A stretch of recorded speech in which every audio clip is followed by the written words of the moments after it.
안녕하십니까, 이도마 선교사입니다. 오늘은 아브라함이 이삭을 번제로 바친 세 번째 이야기, 왜 번제로 바쳤는가, 그것이 무엇을 의미하는가, 그것을 살펴보도록 하겠습니다. 여전히 22장입니다. 이 일 후에 여호와께서 내 아들 내 사랑하는 독자 이삭을 데리고 모리아 땅으로 가서 내가 내게 일러준 한 산 거기서 그를 번제로 드리라. 그래서 이삭을 번제로 바치라고 했거든요. 그랬더니 아브라함이 아침에 일찍 일어나서 출발합니다. 그리고 하나님이 일러주신 곳에 가서 제3일인데 그곳에서 종을 떼어놓고 이제 이삭에게 나무를 지우고 아브라함이 칼과 불을 가지고 같이 산으로 올라간단 말입니다. 자, 여기에서 이제 왜 이삭을 번제로 바치라고 하느냐, 아브라함이 이삭을 번제로 바친 게 뭐냐, 이것을 알아야 됩니다. 중요한 건 우리가 아브라함을 뭐라고 부르느냐, 믿음의 조상이라고 하죠. 그러면 아브라함이 시험 본 게 뭐에 대한 시험이겠어요? 믿음에 대한 시험입니다. 그럼 믿음이 뭐냐, 그것을 얘기해야 됩니다. 자, 17장에 하나님이 나는 전능한 하나님이라고 하면서 사라가 내게 아들을 낳아줄 거다. 그랬더니 아브라함이 엎드려 웃었단 말이죠. 100세 된 사람이 어떻게 자식을 낳을까? 아내가 90세니 어떻게 출산하리요? 그러고서 하나님, 뭔가 착각하신 것 같은데 저희 이미 끝났습니다. 여기 이스마엘이 있으니까 이스마엘이나 축복해 주세요. 이게 아브라함이었단 말이에요. 근데 여호와께서 아니라 내 아내가 사라가 내게 아들을 낳으리니 너는 그 이름을 이삭이라 하라. 자, 그러면서 내가 그와 내 언약을 세우리니 그의 후손에게 영원한 언약이 되리라. 그래서 아브라함하고 언약을 했는데 이번에는 생기지도 않은, 있지도 않은 이삭과 하나님이 언약을 세우신다는 거예요. 그리고 그 후손에게 영원한 언약이 된다. 그러니까 아브라함에게 언약한 것이 뭡니까? 하나님의 나라예요. 큰 나라. 큰 나라는 둘로 나눈다고 그랬죠? 예, 후손과 땅에 후손이 하늘이 별같이 많아지고 그 다음에 젖과 꿀이 흐르는 가나안 땅을 준다. 이것이 약심의 핵속이란 말이죠. 그런데 후손이 이삭으로 확정이 된 거예요. 그래서 이삭의 후손이 그 하늘의 별같이 많아져야만 되는 것이고 이삭의 후손에게 가나안 땅을 주는 거란 말이죠. 그러니까 아브라함이 이스마엘이나 여호와 앞에 살기를 원하나이다 라고 했을 때 이스마엘 아니다 그랬거든요. 자, 그러면서 하나님께서 이삭을 주셨단 말이죠. 자, 그런데 이삭을 번제로 바치라. 번제로 바치면 어떻게 돼요? 죽는 거죠. 예? 자, 죽으면은 언약이 어떻게 됩니까? 언약이 깨져요. 그러니까 이삭은 절대로 죽으면 안 되는 거죠. 그런데 하나님은 죽이라고 한다는 거죠. 자, 그러니까 답이 있습니까? 없습니까? 없죠. 자, 우리는 벌써 히브리서를 가지고서 답을 알고 있어요. 그런데 우리는 그 답을 어떻게 한 거예요? 컨닝한 거예요. 아브라함은 지금 그 답을 모르고 가는 것입니다. 하나님이 3일기를 시간을 주셨어요. 왜 3일을 시간 주셨습니까? 시간이 3일은 필요하니까요. 저도 학교 선생 노릇 했었어요. 그래서 어떤 때는 쪽지 시험, 그래서 나눠주고 몇 가지 불러주고서 자 바로 답 내. 그렇게 해서 5분 10분에 시험 보는 것도 있어요. 그렇지만 아이들은 대개 이제 50분 시간이었단 말이죠. 50분 시간을 주는 것입니다. 그런 것처럼 아브라함에게 3일을 시간을 주신 것은 3일 동안 이 답을 풀으라고 주신 거예요. 그런데 아브라함이 일찍 일어나서 가니까 봐라, 아브라함이 얼마나 믿음이 좋으냐? 하나님 말씀하니까 즉시 순종했다. 그런 식으로 보지 말란 말이에요. 자식 죽이라는데 일찍 일어나서 신나서 가겠어요? 남의 일이니까 팔짱 끼고 아무렇게나 생각한단 말이죠. 저는 성경을 그런 식으로 해석하는 것에 대해 굉장한 불만이 있고 거기에 대해서 정말 좀 싫은 소리 좀 하고 싶은 거예요. 자다 말고 하나님이 그 말씀을 하셨어요. 자식을 죽이려는 거예요. 이게 청천벽력이죠. 근데 잠이 왔겠습니까? 한 잠도 못 잤죠. 도대체 이게 뭔 소린가? 근데 이 하나님이 내게 그런 무서운 하나님이 아니란 말이에요. 두려워 말라 나는 너의 방패요 상급이다. 그래서 40년 동안 경험한 것이 하나님이 나를 사랑하셔서 나를 위해서 일하신 그 하나님이에요. 근데 자식을 주더니 이제 달래는 것입니다. 그 번제로 바치려는 거예요.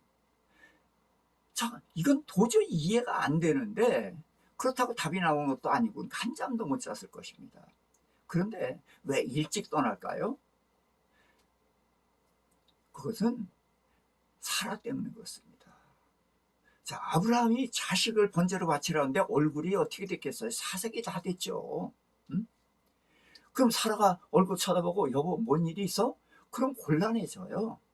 그러니까 나무 패고 어쩌고 하면서 그냥 후딱후딱 해갖고 떠나버리는 거예요. 그러면서 3일을 가면서 계속 도대체 이게 뭔가 알아보는 거예요. 그 당시에도 사람을 인신제사로 바치는 짓들을 했단 말이에요. 아브라함도 그걸 들어서 알고 있어요. 그러니까 하나님이 이삭을 주신 것은 지금 15살, 제가 15살이라고 보는 게 75세에 가나안 땅으로 들어왔고 100세 이삭을 낳는데 이삭이 15살쯤 됐으니까 자기를 태울 수 있는 나무를 메고 올라갈 수 있단 말이죠. 그래서 이삭이 15살이면 아브라함 115세, 그러면 가나안 땅에 들어온 지 40년이란 말이죠. 그럼 40년 동안 하나님을 경험했기 때문에 그 40년을 계속해서 돌아보는 것입니다. 그런데 아무리 생각해봐도 이삭은 죽을 수가 없는 거예요. 왜? 이 하나님은 약속을 하면 반드시 지키셨어요. 한 번도 약속을 어긴 적이 없어요. 그래서 내 후손이 하늘이 별같이 많아진다. 근데 후손이 이삭으로 확정됐단 말이에요. 그러니까 이삭은 절대로 죽을 수가 없어요. 그리고 이삭이 죽으면 언약이 깨져요. 언약이 깨지면 무슨 일이 생겨요? 하나님이 돌아가셔야 돼요. 왜? 쪼갠 고기 사이로 지나가시면서 언약하셨거든요. 그러니까 아무리 생각해도 아닌 거예요. 근데 지금 하나님이, 이 하나님도 이제 결국은 그런 잡신들이나 똑같이 우상이나처럼 잡아먹으려고 그런 건가? 이삭이 지금 15살이니까 잡아먹기 좋죠. 그래서 달라고 하는 것일까? 이 생각도 해보는 거예요. 근데 이 하나님은 절대로 그럴 하나님이 아니에요. 언약을 한 번도 어긴 일이 없었고 한 번도 나를 해롭게 한 일이 없었어요. 나는 하나님을 실망시켜서도 하나님이 자기 약속을 다 지키시고 나를 높여주셨고 나를 위해서 일하셨어요. 그러니까 절대로 이삭은 죽지 않는다는 생각을 가지고 있어요. 그런데 이삭을 번제로 바치라니까 여전히 답은 아닌 거예요.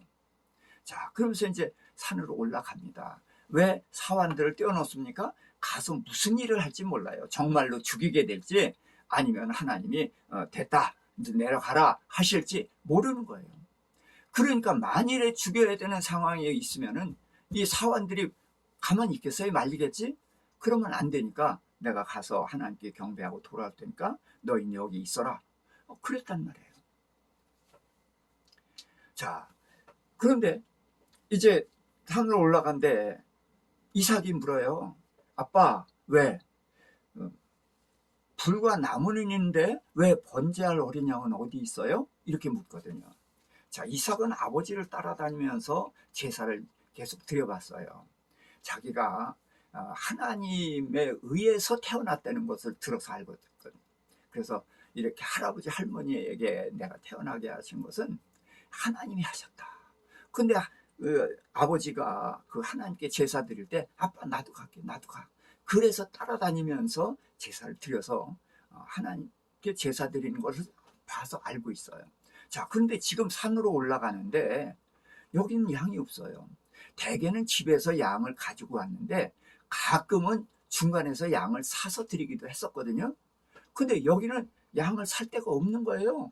정상이 저 앞에 보이는데 주변에 아무리 둘러봐도 양을 살 데가 없거든요. 그러니까 물어보는 거예요. 아빠, 불도 있고 나무도 있는데 지금 제사 드리려고 하는 거 아니야? 근데 왜 양이 없어요? 그래서 묻는 거예요. 그랬더니 아브라함이 뭐라고 하느냐? 내 아들아, 번제할 어린 양은 하나님이 자기를 위하여 친히 준비하시리라. 이게 무슨 말씀이에요?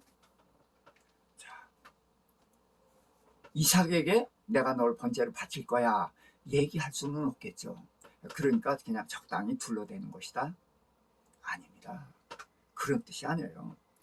하나님이 양을 준비해 놓으실 거예요. 왜? 이삭이 죽으면 안 되니까요. 왜? 이삭이 죽으면 누가 죽어야 돼요? 예, 하나님이 돌아가셔야 돼요. 왜? 쪼갠 고기 사이로 지나가시면서 언약을 하셨거든요. 그럼 아브라함이 이 언약을 믿으면은 그 언약대로 생각을 해야 되죠. 그러니까 그 언약 때문에 이삭은 절대로 죽을 수가 없는 거예요. 왜? 하나님이 돌아가실 일을 하겠어요? 그리고 이 하나님은 약속하시고 한 번도 어긴 일도 없었고 나를 한 번도 해롭게 한 일이 없으니까 인격적으로도 신뢰하고 그 언약을 지키시는 신실하신 분이기 때문에 신뢰하기도 하지만 쪼갠 고기 사이로 지나면서 언약을 하셨단 말이에요. 자, 그러니까 이게 도저히 이해가 안 가는데 이삭이 마침 묻는 거예요. 왜 양이 없어? 그러니까 지금 이 대답은 이삭한테 하는 게 아니에요. 하나님 들으세요. 하나님 잊어버리셨습니까? 하나님 쪼갠 고기 사이로 지나면서 약속하지 않으셨습니까? 이삭이 죽으면 언약이 깨지고 언약이 깨지면 하나님 쪼개져야 되는 거 아닙니까? 하나님 쪼개지지 않으려면 빨리 양 준비해 놓으세요. 이것이 아브라함의 믿음입니다. 무슨 믿음? 언약을 믿는 믿음. 여러분, 아브라함 믿음의 천재가 아니에요. 그리고 여기 지금 정상에 올라가기까지도 아브라함은 하나님의 언약을 믿고 하나님에 대한 신뢰가 있기 때문에 절대로 안 죽는다는 믿음을 가지고 가는 거예요. 그러니까 지금 여기서도 안 죽어야 돼요. 근데 안 죽으려면 어떻게 돼요? 양은 살 데도 없고 하나님 사라는 말씀도 안 하셨으니까 누가 준비해 놔야 돼요? 하나님 준비해 놔야죠. 그래서 하나님 준비해 놓으세요 하는 말을 이삭에게 하는 것입니다. 하나님이 자기를 위해서 준비하시는 거예요. 이삭을 위해서나 나를 위해서가 아니에요. 하나님 자신을 위해서. 왜? 이삭이 죽으면 하나님이 쪼개져야 되잖아요. 안 쪼개지시려면 어떻게 해요? 준비해 놓으셔야 됩니다. 이것이 언약을 믿는 믿음이란 말이죠. 근데 이런 데를 그냥 슬쩍 넘어가니까 우리가 믿음이 뭔지를 모른단 말이죠. 믿음에 도달하기까지 피나는 과정이 있었단 말이죠. 3일 동안에 잠을 잤겠습니까? 음식이 넘어갔겠습니까? 피를 말리는 기간이었을 거란 말이죠. 근데 우린 팔짱 끼고 덜렁덜렁 하면서 아무렇게나 생각한다는 거죠. 그러나 아브라함은 아버지입니다. 내 자식을, 내 생명보다 더 소중한 자식을 하나님이 번제로 바치라고 그러는데 말도 안 되지만 하나님이 하라고 한 것을 안 할 수는 없고, 근데 아무리 생각을 해봐도 이삭은 안 죽는단 말이죠. 그러니까 계속 생각을 하는 것입니다. 40년 동안을 계속 생각하고 그래서 여기 어떻게 돼요? 그 일 후에 이렇게 시작이 되잖아요. 그러니까 40년 동안이 있은 후에 아브라함을 시험하시는 거란 말이죠. 그러니까 40년 동안을 반추해봐야죠. 15장에서 이후에 그랬을 때 어떻게 12장에서 14장까지를 돌아보니까 두려워하지 않아야 되는 이유가 뭐예요? 하나님이 내 방패가 돼주고 상급이 돼줬구나. 그러니까 두려워하지 않아도 되는구나. 그래서 용기를 내서 질문을 했고 믿음의 과정으로 이제 들어섰단 말이에요. 근데 여기 40년을 이제 돌아보면서 하나님의 시험에 답을 찾는 거예요. 근데 아무리 생각해봐도 하나님은 언약의 하나님이니까 언약을 어길 뿐이 아니고 나를 사랑하신 분이 갑자기 나를 배반해서 이삭을 잡아먹을 뿐도 아니고 그러니까 안 죽는다는 믿음을 갖는 거예요. 더군다나 쪼갠 고기 사이로 지나면서 맹세하셨기 때문에 이삭이 죽으면 하나님이 돌아가셔야 돼요. 하나님 자기 돌아가실 일을 왜 하겠어요? 그러니까 안 죽는다는 믿음을 가졌는데 그거를 하나님께 말하기는 어렵고 근데 이삭이 모르니까 잘 됐다 그래가지고 이삭한테 말하는 것이 아니라 하나님 들으세요 라고서 이렇게 말했던 것이죠. 자, 그래서 산에 올라갔습니다. 9절 10절이에요. 두 사람이 함께 나아가서 하나님이 그에게 일러주신 곳에 이른지라 이에 아브라함이 그곳에 제단을 쌓고 나무를 버려놓고 그의 아들 이삭을 결박하여 제단 나무 위에 놓고 손을 내밀어 칼을 잡고 그 아들을 잡으려 하니. 자, 간단하니까 아브라함이 이삭을 죽이는구나. 그러니까 이제 너무 쉽게 생각한 사람은 하나님이 주권을 인정해서 주신다도 여호와시요 달라고 하시는 분도 여호와시니 잡수세요 하고 바쳤다. 그거 아니라고 그랬죠. 언약입니다. 언약. 그런데 히브리서는 결론이니까, 그런데 결론이 어떻게 나왔느냐 이 과정을 알아야 된단 말이죠. 그러니까 12장서부터 22장까지 길게 써놓은 거 아닙니까? 자, 그래서 이삭한테 그렇게 말했어요. 그 딱 올라와서 둘러봤어요. 양이 보입니까? 안 보입니까? 안 보이는 거예요. 양이 있어야 되는데 안 보여요. 그럼 이제는 왜 기래요? 죽이는 길밖에 없단 말이죠. 그러니까 할 수 없구나 해서 죽이는 게 아니라 아브라함은 포기하지 않는 거예요. 왜? 내 자식이니까가 아니에요. 그것도 물론 있지만 하나님의 언약 때문에 그러는 거예요. 이삭이 죽으면 하나님이 돌아가셔야 되는데 어떻게 이삭을 죽이라고 하는가? 그러면 이삭을 죽이고서도 언약이 깨지지 않는 길이 있단 말인가? 아브라함 이 생각을 한 거란 말이죠. 이게 하나님을 믿는 거예요. 하나님에 대한 인격적인 깊은 신뢰가 여기까지 오게 한 거예요. 죽이는데도 어떻게 언약이 지켜질 수 있단 말인가? 그 생각을 하는 순간 머리를 땅 때리는 사건이 있었죠. 예, 99세 때입니다. 아들 준다고 그럴 때 웃었잖아요. 킥킥대고. 왜? 불가능하니까요. 부부 생활 안 하는데 살아 생리 끝났는데 무슨 수로 해나요? 불가능해서 못 믿었었는데 아니라 그러면서 언약을 하시고 주셨단 말이에요. 자식을. 어떤 하나님이? 예, 전능한 하나님이. 그러니까 이 전능한 하나님이 죽은 것 같은 나와 사라의 몸에서 생명체를 뽑아내셨단 말이죠.